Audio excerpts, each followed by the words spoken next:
नमस्कार साथियों, मैं पवन सारस्वत एक क्लासेज में आपका हार्दिक अभिनंदन करता हूं, स्वागत करता हूं।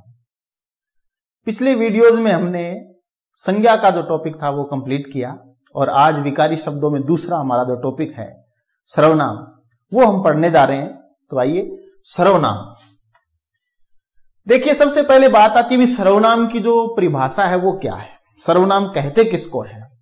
तो इसमें ये दो शब्द मिले हुए हैं, एक सर्व है और दूसरा जो है वो नाम है।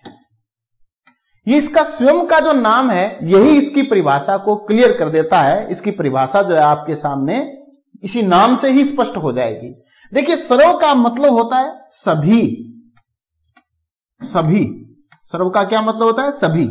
और ये जो नाम शब्द है ये हमने संज्ञा में क्या पढ़ा? नाम शब्द का जो हमने अर्थ पढ़ा था संज्ञा में कि नाम जो है उसी को संज्ञा कहते हैं, कि किसी भी व्यक्ति, वस्तु, स्थान, भाव आदि के नाम को क्या कहते हैं? संज्ञा कहते हैं। ये हमने संज्ञा में पढ़ा। तो ये कहता है कि सर्वनाम यानी कि जो सभी नामों के बदले जो शब्द प्रयुक्त होते हैं उनको सर्वनाम कहेंगे। तो सर्वनाम की परिभाषा क्या हुई? परिभाषा सर्वनाम की क्या हुई कि जो सभी नामों के बदले यानी कि सभी संज्ञा शब्दों के बदले, नाम का मतलब संज्ञा, यानी कि सभी संज्ञा शब्दों के बदले जो प्रयुक्त होने वाले जो शब्द हैं उनको सर्वनाम कहते हैं। तो परिभाषा में हम क्या कह सकते हैं कि संज्ञा के स्थान पर प्रयुक्त होने वाले शब्द, प्रयुक्त होने वाले शब्द सर्वनाम कहलाते हैं। सर्वनाम कहलाते हैं। ये तो हुई इसकी परिभाषा, कहलाते हैं। अब कैसे इसको हम एक उदाहरण के द्वारा समझेंगे। देखिए, जैसे मैंने लिखा कि जतिन 8वीं कक्षा में पढ़ता है।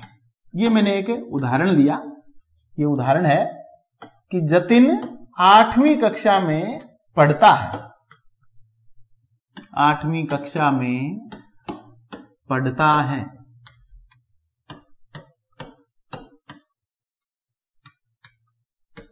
इस उदाहरण में जतिन जो शब्द है ये क्या है?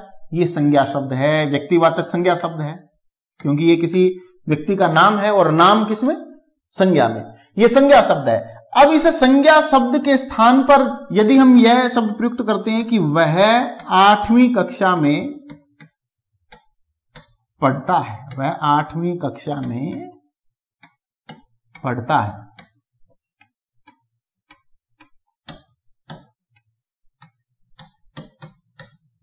अब इसमें जतिन 8वीं कक्षा में पढ़ता है, इसमें जतिन संज्ञा था, इसके स्थान पर हमने वह शब्द का प्रयोग किया है। तो वह क्या हुआ? अब ये वह जो है ये सर्वनाम है, यानी कि इस संज्ञा के स्थान पर ये प्रयुक्त हो रहा है, तो इसको अपने क्या कहेंगे? इसको अपने सर्वनाम कहेंगे। ये सर्वनाम है। अब सर्वनाम की आवश्यकता क्यों पड़ती है? क्योंकि कई बार क्या है कि हम वाक्य में या किसी पद में एक ही शब्द को बार बार दोहरान करते हैं, तो उससे क्या है कि अशुद्धियां पैदा हो जाती है। उससे हमारे कह सकते हैं कि उच्चारण में वो रस भी नहीं बन पाता, हमारी भाषा में वो रस नहीं बन पाता, आनंद नहीं बन पाता।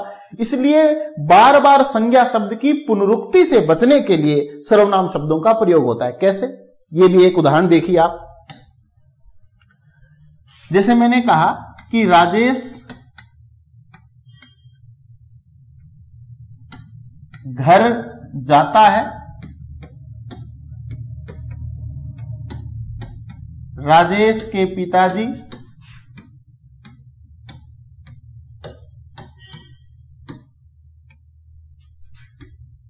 यहां बैठे हैं।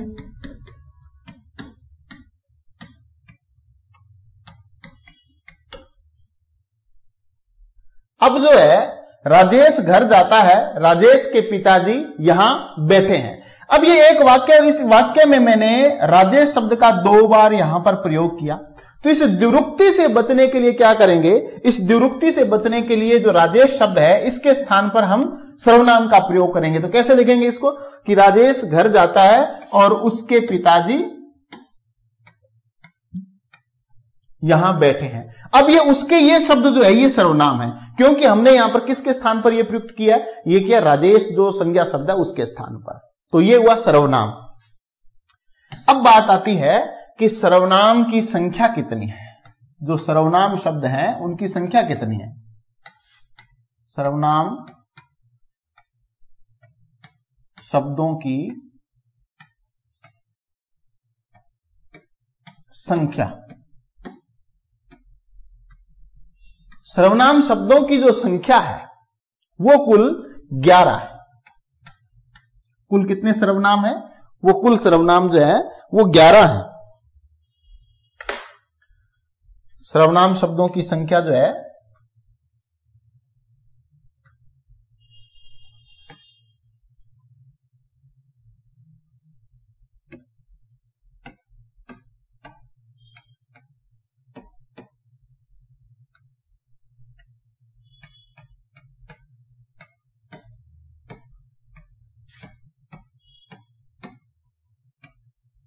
संख्या जो है वो कितनी है, 11 है। वो 11 सर्वनाम कौन कौन से।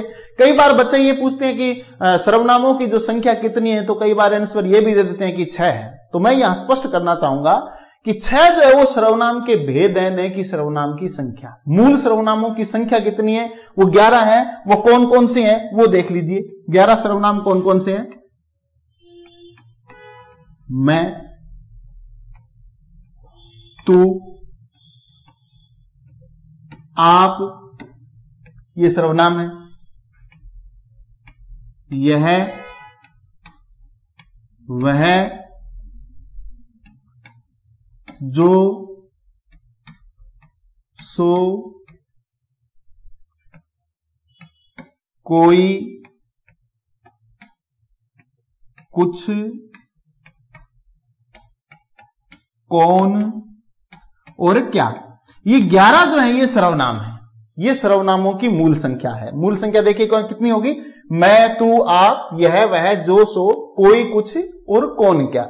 1 2 3 4 5 6 7 8 9 10 और 11। ये 11 जो सर्वनाम है ये सर्वनामों की मूल संख्या है। हालांकि इनमें विभक्ति आदि लगने से इनकी संख्या बढ़ भी जाती है। जैसे मैं है तो मैं का यदि हम बहुवचन करेंगे, वचन परिवर्तित करेंगे तो हम हो जाएगा। अगर विभक्तियों में परिवर्तन करेंगे, कारक में जब इसका हम प्रयोग करेंगे, तो इसका जो प्रयोग जब हम करेंगे तो इसके बहुत से अन्य रूप भी बन जाएंगे। जैसे कि मेरा, मुझे, मैंने, मुझसे, ये जो है इस प्रकार से बन जाएंगे। इसी प्रकार से यह से ये, वह से वे, इन्हें, उन्हें, ये और भी सर्वनाम होते हैं। किंतु मूल सर्वनाम कितने हैं, ये 11 हैं जो स्क्रीन पर लिखे हुए हैं, बोर्ड पर लिखे हुए हैं। इसको आप अच्छे तरीके से कंठस्थ कर लें, इसको अपने दिमाग में बिठा लें। अब बात आती है सर्वनाम के भेदों की। हमने जो पीछे पढ़े वो क्या थे, वो मूल सर्वनाम थे। अब पढ़ेंगे अपने सर्वनाम के भेद। सर्वनाम के भेद, तो जो सर्वनाम के जो भेद हैं वो भेद हैं 6। कितने प्रकार के, 6 प्रकार के। देखिएगा कौन कौन से। पहला जो है वो है पुरुषवाचक सर्वनाम। पुरुषवाचक सर्वनाम। और दूसरा जो है वो है निश्चयवाचक सर्वनाम। कौन सा, निश्चयवाचक। निश्चयवाचक सर्वनाम। तीसरा जो है वो अनिश्चयवाचक सर्वनाम।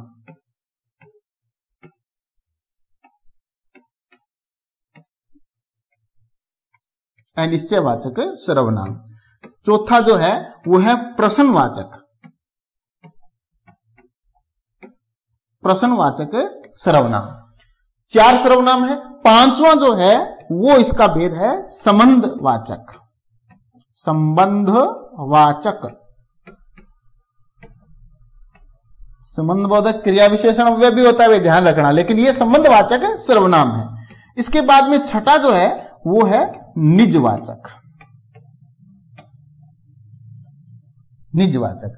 अब मूल जो पुरुषवाचक सर्वनाम है, जैसे कि मैं हो गया, तू हो गया, ये जो है ये मूल पुरुषवाचक सर्वनाम है। इसके बाद में निश्चयवाचक की बात करें तो यह, वह, ये निश्चयवाचक है। इसके अलावा अनिश्चयवाचक की बात करें तो कोई और कुछ, जो हमने मूल जो 11 सर्वनाम पढ़े उनमें से कोई और कुछ क्या है, अनिश्चयवाचक है। प्रश्नवाचक की बात करें तो उन 11 में से कौन और क्या, ये जो दोनों हैं ये प्रश्नवाचक के अंतर्गत इनको अपने काउंट करेंगे, प्रश्नवाचक के अंतर्गत आप इनको पढ़ेंगे। इसके बाद में संबंधवाचक जो है वो है जो सो, और इसके बाद जो है वो निजवाचक जो है वो है आप।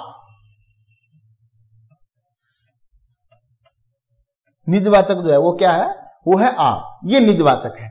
ये 6 जो है ये सर्वनाम होते हैं, और यहां इधर मैंने लिखा है मैं तू यह वह कोई कुछ, ये इनके मूल सर्वनाम है। पुरुषवाचक का मूल सर्वनाम जो है मैं तू, इसको अपने गिनते हैं। निश्चयवाचक में जो यह वह को पढ़ते हैं, अनिश्चयवाचक में कोई कुछ को पढ़ते हैं। हालांकि वह को हम पुरुषवाचक में भी पढ़ते हैं, ये हम आगे पढ़ेंगे कि कौन सा सर्वनाम पुरुषवाचक में आता है, कौन सा जो है निश्चयवाचक में आता है।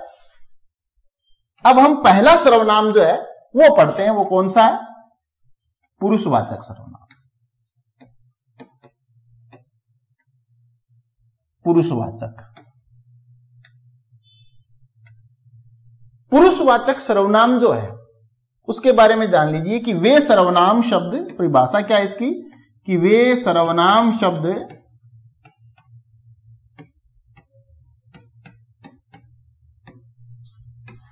जिनसे किसी पुरुष, अब पुरुष कौन से, पुरुष वक्ता, श्रोता और विषय, वक्ता, श्रोता और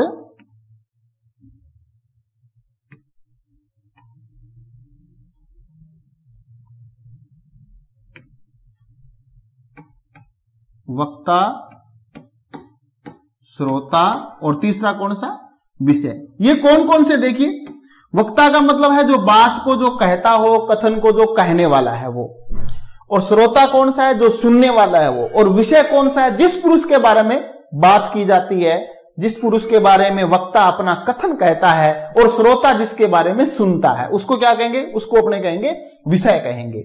तो वे सर्वनाम शब्द जिनसे किसी पुरुष का बोध होता है, पुरुष का बोध होता है, उसे पुरुषवाचक सर्वनाम कहते हैं। अथवा आप यूं भी कह सकते हैं कि वे सर्वनाम शब्द जिनसे किसी बात को कहने वाले, सुनने वाले, या फिर जिसके संबंध में बात की जा रही है इत्यादि का बोध होता है, इत्यादि पुरुषों का बोध होता है, उसको अपने पुरुषवाचक सर्वनाम कहेंगे। अब उदाहरण देखिए कि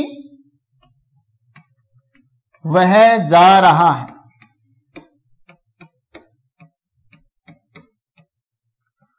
उसने रामायण पढ़ी, उसने रामायण पढ़ी। ये 2 उदाहरण मैंने लिखे हैं। इन दोनों ही उदाहरणों में वह और उसने, ये दोनों ही क्या है, पुरुषवाचक सर्वनाम है। अब कैसे हैं पुरुषवाचक सर्वनाम में, जैसे कि मैंने आपको बताया 3 पुरुष होते हैं। कौन कौन से पुरुष होते हैं वो, उन पुरुषों को अपने नाम दे सकते हैं। पहला जो पुरुष है वो उत्तम पुरुष है, पहला जो पुरुष है वो क्या है, उत्तम पुरुष है, उत्तम पुरुष।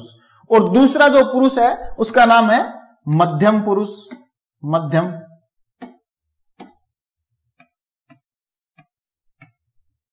मध्यम पुरुष। इस टॉपिक को आप अंत तक पढ़ें, अंत तक इस वीडियो को देखें, तभी हमारे जो सर्वनाम है वो क्लियर हो पाएंगे। तभी हमें ये पता चलेगा कि पुरुषवाचक कौन सा आता है, निश्चयवाचक कौन सा आता है। क्योंकि हम देखते हैं कि यह वह जो सर्वनाम है उनको अपने पुरुषवाचक में भी पढ़ते हैं और उनको अपने निश्चयवाचक में भी पढ़ते हैं। तो दोनों में डिफरेंस क्या है, दोनों में अंतर क्या है, मैं पहले पुरुषवाचक पढ़ाऊंगा, फिर निश्चयवाचक पढ़ाऊंगा, और फिर दोनों में आपको अंतर भी बताऊंगा। तो मध्यम पुरुष, और तीसरा जो पुरुष है वो है अन्य पुरुष।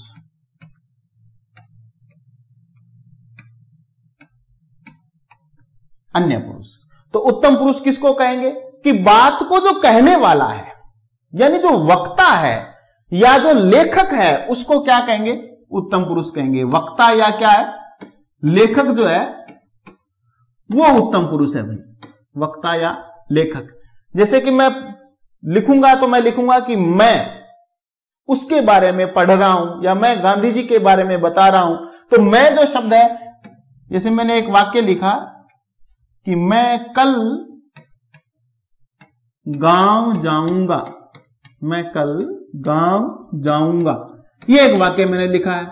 इस वाक्य में जो मैं है ये कथन का वक्ता है, इस कथन का वक्ता कौन है, मैं। तो ये क्या हुआ, ये उत्तम पुरुष है, ये उत्तम पुरुष है। अब इसका वचन यदि बदले, बहुवचन करें तो हम कल गांव जाएंगे, तो हम भी क्या होगा, ये उत्तम पुरुष होगा।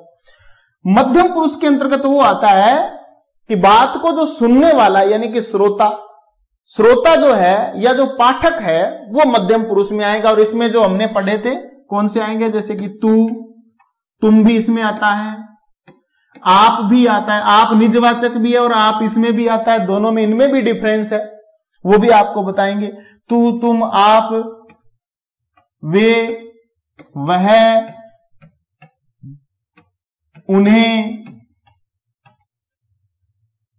उन्हें जो है इसमें आएगा भाई।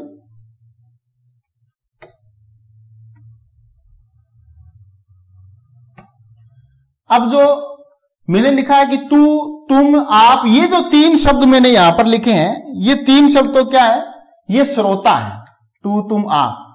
और वे, वह और उन्हें, ये तीन जो है ये क्या है, इनके बारे में अपने बात कर रहे हैं। तो ये तीनों के तीनों क्या हो गए, ये अन्य पुरुष हो गए। और तू, तुम, आप, ये क्या हो गए, ये हो गए मध्यम पुरुष। यानी कि जिसके बारे में बात कर रहे हैं वो क्या होगा, वो अन्य पुरुष में होगा, और जो सुन रहा है बात को वो क्या होगा, वो मध्यम पुरुष में होगा। तो तू, तुम, आप, ये तीनों तो किस में आएंगे, ये आएंगे मध्यम पुरुष में। और ये वे, वह, उन्हें, इन्हें, ये सारे शब्द जो हैं ये अन्य पुरुष में। यानी कि जिसके बारे में बात की जा रही है, जो पाठक है, श्रोता है, और जिसके बारे में बात की जा रही है, इनके आधार पर अपने पुरुषों को तीन श्रेणियों में बांट सकते हैं। उत्तम पुरुष जो वक्ता है, जो लेखक है वो उत्तम पुरुष में आएगा, और जो श्रोता है या पाठक है वो मध्यम पुरुष में आएगा, और जिसके बारे में बात की जा रही है, विषय जो है वो अन्य पुरुष में आएगा। तो ये तीन पुरुष हुए। अब अपने कुछ उदाहरण देख लेते हैं पुरुषवाचक सर्वनाम के।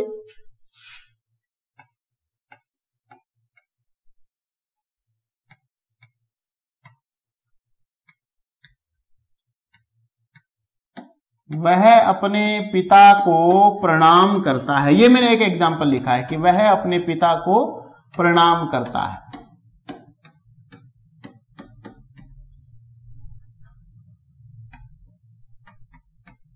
मैं आपको वर्षों से जानता हूं, वर्षों से जानता हूं।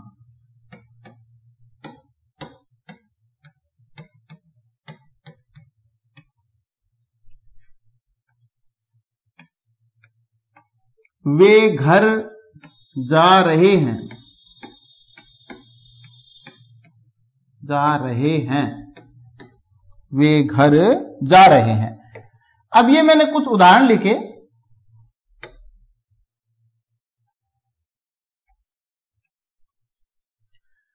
इन उदाहरणों में देखेंगे, तीसरा चौथा मैं उदाहरण लिख रहा हूं कि उन्हें कल बुलाया जाएगा, उन्हें कल बुलाया जाएगा, ये चौथा उदाहरण है। इन उदाहरणों में अपने देखेंगे कि कौन सा जो सर्वनाम है और कौन सा पुरुष है। तो जैसे मैंने लिखा कि वह अपने पिता को प्रणाम करता है, तो यहां पर किसी तीसरे के बारे में अपनी बात कर रहे हैं, तो ये पुरुषवाचक के अंतर्गत जो है ये कौन सा पुरुष हो गया भाई, ये हो गया अन्य पुरुष। मैं आपको वर्षों से जानता हूं, तो मैं जो है ये कथन का वक्ता है, तो ये हो गया उत्तम पुरुष। वे जो है यहां पर भी किसी अन्य के बारे में वे शब्द से, वे सर्वनाम शब्द से किसी अन्य का बोध होता है, विषय का बोध होता है, तो वे भी क्या हो गया, अन्य पुरुष हो गया। उन्हें भी क्या हो गया, ये भी अन्य पुरुष हो गया। तो ये पुरुषवाचक सर्वनाम है। अब इनके कारकीय रूपों में यदि हम अपने देखें,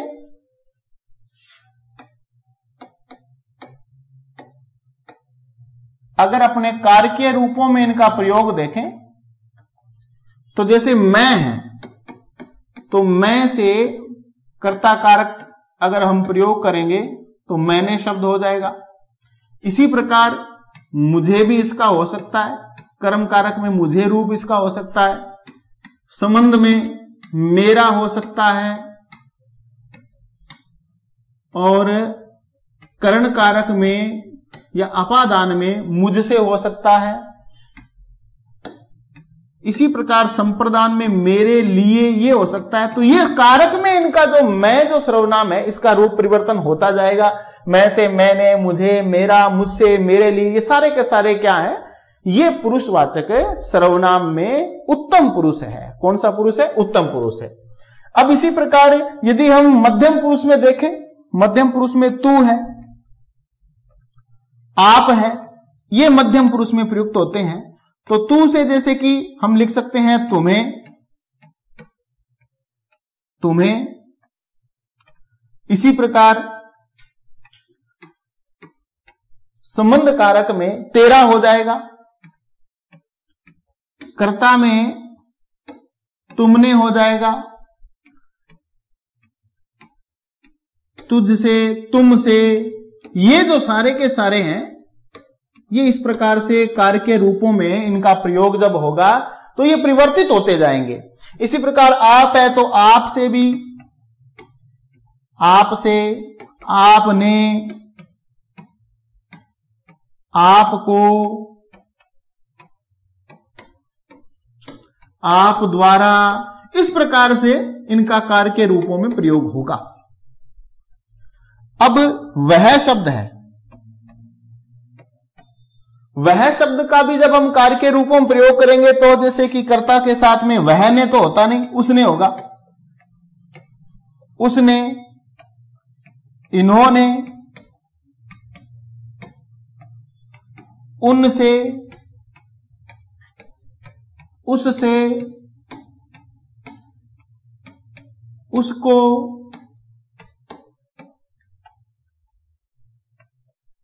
उसका, ये जो है इनके भी आगे रूप और बन जाएंगे। तो ये कोई निश्चित नहीं कि इतने ही सर्वनाम है, इनसे और भी सर्वनाम बन जाते हैं जब हम कारकों के रूप में इनका प्रयोग करते हैं। कारक का जब कारक चिन्हों का हम अलग अलग प्रयोग करेंगे तो इनके रूप जो है वो अलग अलग होंगे। उसके बाद में दूसरा जो सर्वनाम है, ये पुरुषवाचक सर्वनाम था। पुरुषवाचक सर्वनाम के बाद में दूसरा जो सर्वनाम है वो है निश्चयवाचक सर्वनाम। निश्चयवाचक, दूसरा कौन सा? निश्चयवाचक। तो ये जो निश्चयवाचक सर्वनाम है इसकी परिभाषा क्या है कि वे सर्वनाम शब्द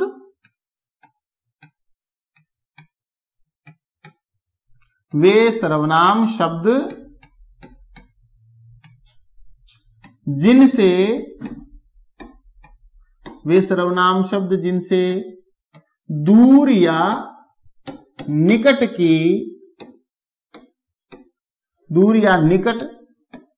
के किसी व्यक्ति या वस्तु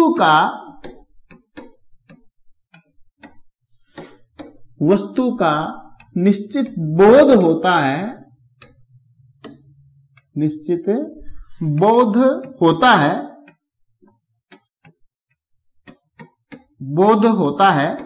वे निश्चयवाचक सर्वनाम कहलाते हैं। बोध होता है वे निश्चयवाचक सर्वनाम कहलाते हैं। अब निश्चयवाचक सर्वनाम जो है इसमें हमें पढ़ने को कौन कौन से सर्वनाम मिलते हैं, जैसे कि यह, वह, और इनके बहुवचन रूप जो हैं ये, वे, ये हमें निश्चयवाचक में पढ़ने को मिलते हैं। और अभी हम पीछे पढ़ के आएंगे कि ये पुरुषवाचक में भी होते हैं, बिल्कुल होते हैं साहब।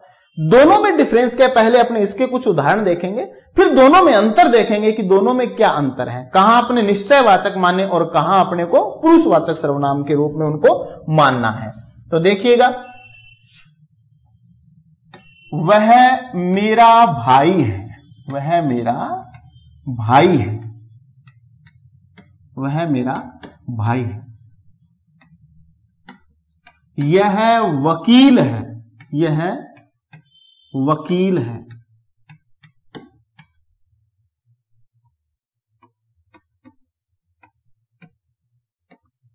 आपने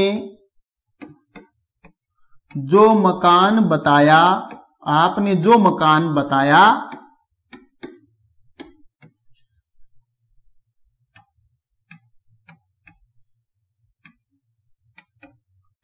वह मेरे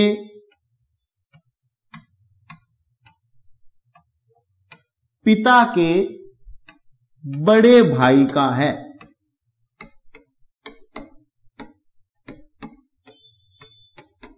मैं कुछ चीजें यहां पर क्लियर करूंगा। आपने जो मकान बताया वह मेरे पिता के बड़े भाई का। अब इसी प्रकार को मैं यहां पर ऐसे भी लिख सकता हूं। इस उदाहरण को अगर हम दूसरे ढंग से देखना चाहें तो इसको अपने इस तरीके से भी लिख सकते हैं कि मकान बन गया है,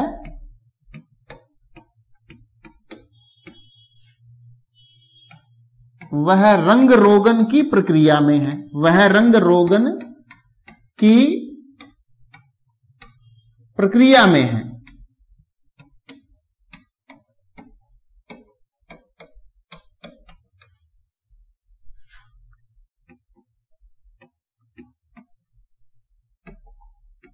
वह कल चला जाएगा। ये मैंने कुछ उदाहरण लिए हैं। इनसे अपने को यह स्पष्ट हो जाएगा कि कौन सा पुरुषवाचक में है, कौन सा निश्चयवाचक में है। देखिए मैंने लिखा कि वह मेरा भाई है। यहां पर यह वह शब्द जो है यह निश्चयवाचक है। दूसरा फिर मैंने लिखा कि यह वकील है। यहां पर भी यह जो है यह निश्चयवाचक है। फिर मैंने लिखा कि आपने जो मकान बताया, देखो ये जो यह वकील है ये कौन सा मैंने बताया, निश्चयवाचक। और वह मेरा भाई है, ये भी मैंने आपको बताया निश्चयवाचक। तीसरे उदाहरण में भी वह शब्द आ रहा है। कहां आ रहा है, यहां आ रहा है कि आपने जो मकान बताया वह मेरे पिता के बड़े भाई का है। आपने जो मकान बताया वह मेरे पिता के बड़े भाई का है। अब यहां पर भी वह शब्द का प्रयोग हुआ है, किंतु यहां पर यह न तो पुरुषवाचक है और न ही निश्चयवाचक है। पुरुषवाचक की तो सीधी सी शर्त है कि वो किसी पुरुष के बदले आना चाहिए। यहां पर यह मकान के बदले आ रहा है, पुरुष के बदले नहीं आ रहा, तो सीधा सा ये पुरुषवाचक तो नहीं है। अब रही बात निश्चयवाचक की। निश्चयवाचक में भी अपने उसको पढ़ा है कि निश्चयवाचक में भी वह सर्वनाम का प्रयोग होता है, किंतु यहां पर यह वह शब्द जो है ये निश्चयवाचक नहीं है। यहां पर यह संबंधवाचक सर्वनाम है। संबंध किसके साथ प्रकट हो रहा है, जो और वह यदि इकट्ठे आएंगे तो वह शब्द संबंधवाचक ही होगा। आपने जो कहा, मैंने वह सुना, वह जो कहता है वह मैं कहता हूं, इस प्रकार के जो सर्वनाम जो युगम के रूप में आते हैं वो संबंधवाचक कहे जाएंगे। यहां पर जो के साथ में वह का प्रयोग हो रहा है तो यह संबंधवाचक है। तीसरा फिर मैंने उदाहरण लिखा है कि मकान बन गया है, वह रंग रोगन की प्रक्रिया में है। यहां पर जो वह शब्द है यह भी निश्चयवाचक है।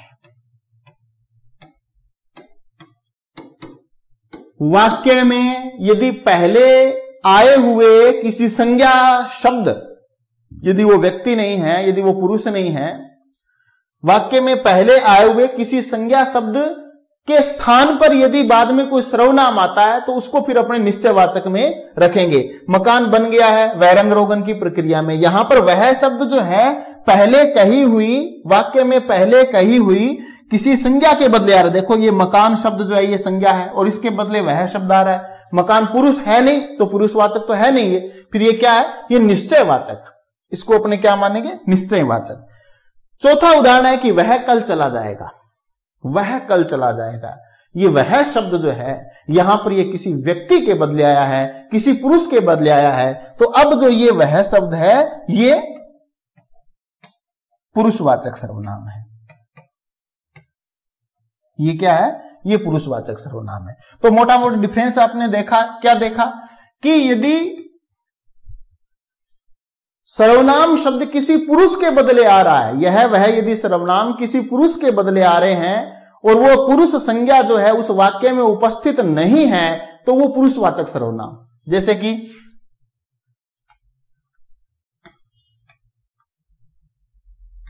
वह मुझे जानता है, वह मुझे जानता है।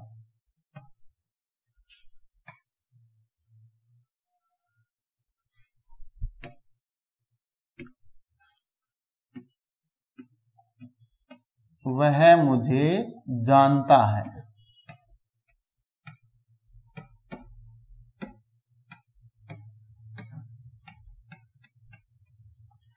अब इसके अंदर वह शब्द जो है किसी पुरुष के बदले आया है तो ये क्या है, ये पुरुषवाचक सर्वनाम है।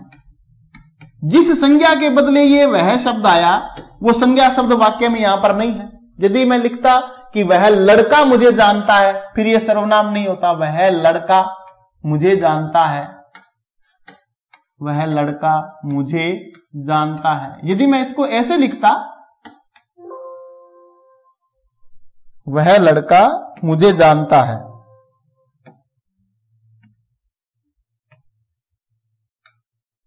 यदि मैं इसको इस रूप में लिखता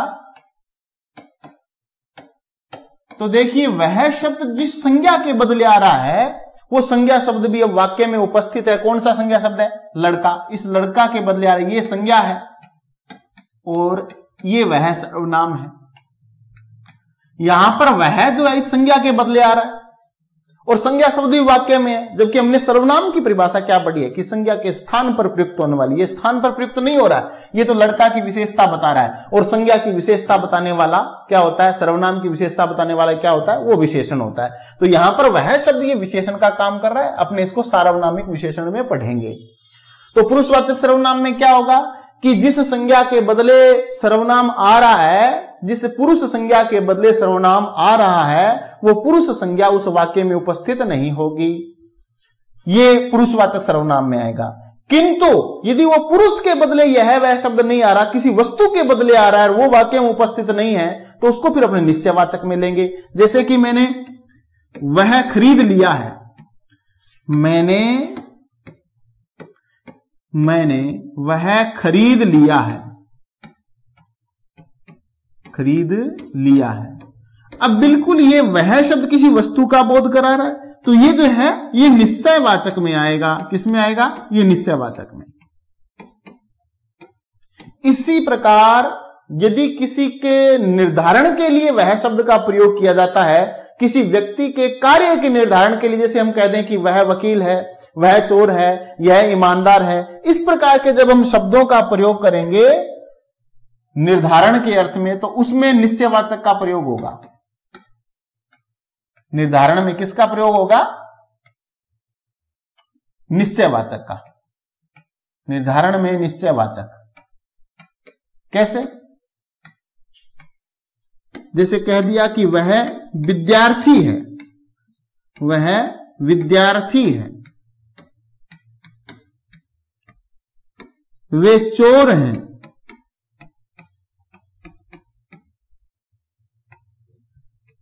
यह वकील है। यानी कि किसी को, यह वकील है, किसी का परिचय स्पष्ट करने के लिए, किसी के कार्य का निर्धारण करने के लिए जब हम यह वह का प्रयोग करेंगे तो वो किस में आएंगे? वो निश्चयवाचक सर्वनाम में आएंगे, वो पुरुषवाचक सर्वनाम में नहीं आएंगे, ये निश्चयवाचक में आएंगे। एक मैंने आपको बताया कि वाक्य में पहले आए हुए किसी संज्ञा या संज्ञा वाक्यांश, संज्ञा शब्द या संज्ञा वाक्यांश के बदले बाद में जो सर्वनाम आता है उसको भी अपने क्या कहेंगे? निश्चयवाचक में लेंगे। अपने उसको भी किस में लेंगे? निश्चयवाचक में लेंगे। जैसे कि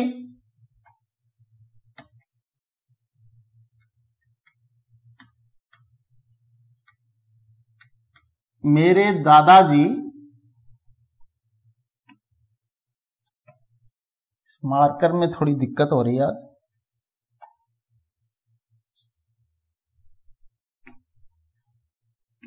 मैंने एक वाक्य लिखा, क्या लिखा? कि मेरे दादाजी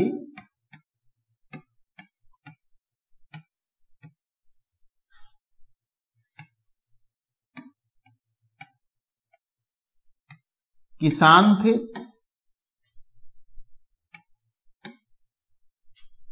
वे सदैव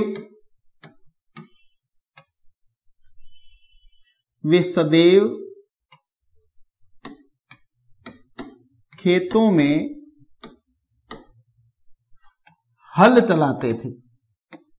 अब यहां पर मैंने जो ये वाक्य लिया है कि मेरे दादाजी किसान थे, वे सदैव खेतों में हल चलाते थे, ये यहां से लेकर के यहां तक ये एक वाक्यांश हो गया। और फिर जो है वे सदैव खेतों में हल चलाते थे। अब ये जो वे सर्वनाम है, ये जो वे सर्वनाम है, ये किसके बदले आ रहा है?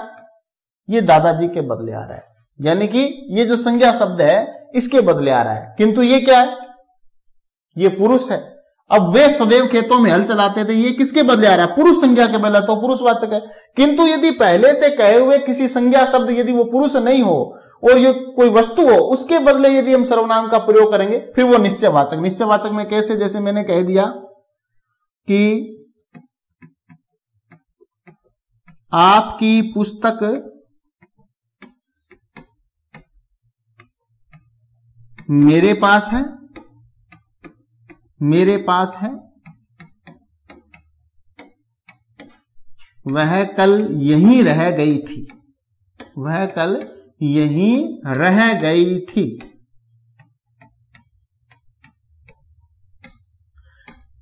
दोनों में देखिए आप, पहला जो उदाहरण था उसमें पहले कहा हुआ जो संज्ञा शब्द था वो पुरुष था, और उसके पुरुष के बाद में वे शब्द जो आया है इस पुरुष संज्ञा के बदले आया है, तो ये पुरुषवाचक है।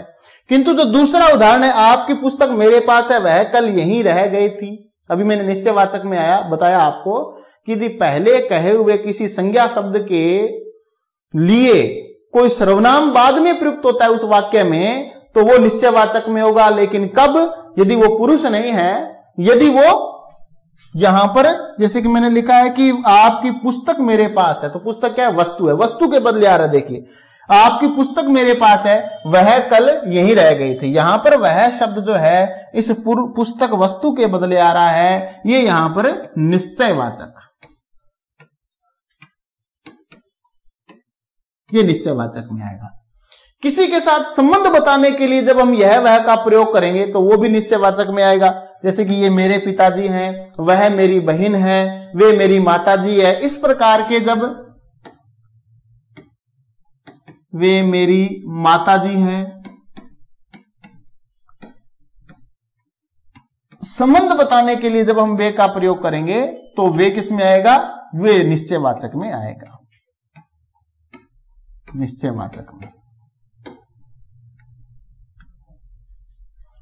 तो ये जो था ये निश्चयवाचक पुरुष सर्वनाम और पुरुषवाचक सर्वनाम अपने पढ़ा।